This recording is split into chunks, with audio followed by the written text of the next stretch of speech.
특별 대표단으로 평양을 방문합니다.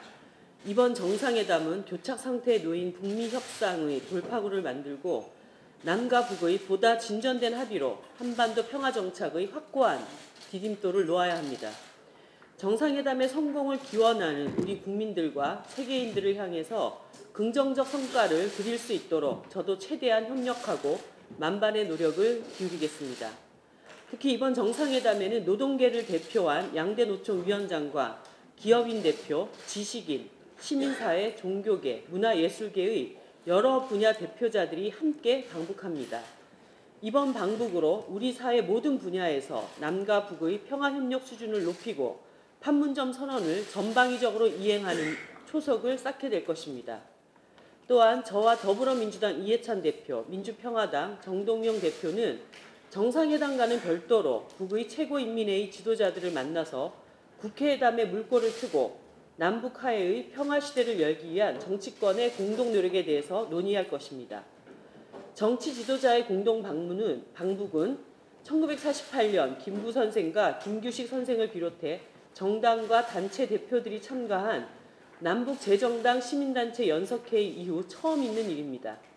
70년 전 연석회의가 분단을 막기 위한 마지막 노력이었다면 이번 정당대표 방북은 평화의 새 시대를 열기 위한 첫 번째 발걸음이 되어야 할 것입니다. 반드시 그렇게 되도록 최선을 다하겠습니다. 한반도 평화의 성과는 함께 할수록 커지는 것이며 평화 실현을 위해 져야 할 짐은 나눌수록 가벼워질 것입니다. 이번 방북 이후에 남북 국회회담과 판문점 선언의 비준으로 이어질 수 있도록 함께 노력할 것을 자유한국당과 바른미래당에 다시 한번 요청드립니다.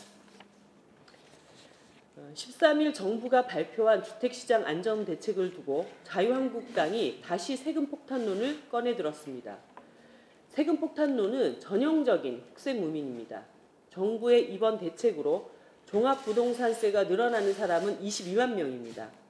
100만 원 이상 늘어나는 사람은 2만 5,500여 명에 불과하며 세수 인상분이 2,700억 원에 그쳐서 실질적인 불로소득 환수 조치로 보기에는 여전히 미흡합니다.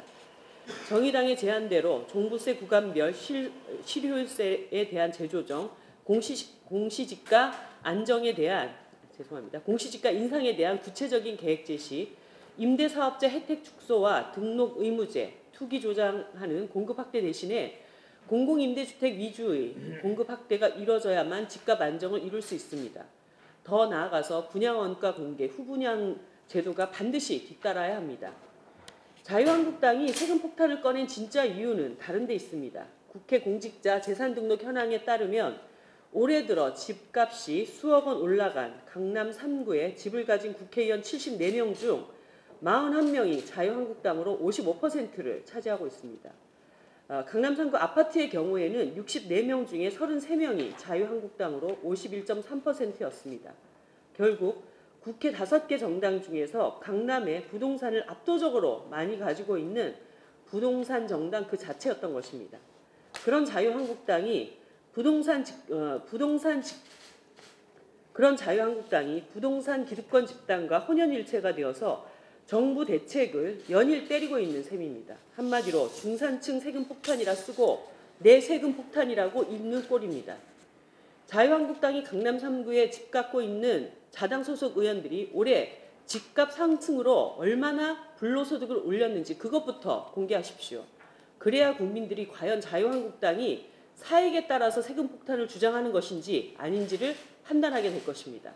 자유한국당은 괜히 M1 국민들 팔아서 자기들 집값 지키려 하지 말고 부동산 가격 폭등을 막기 위한 건설적인 방안을 내놓아야 할 것입니다.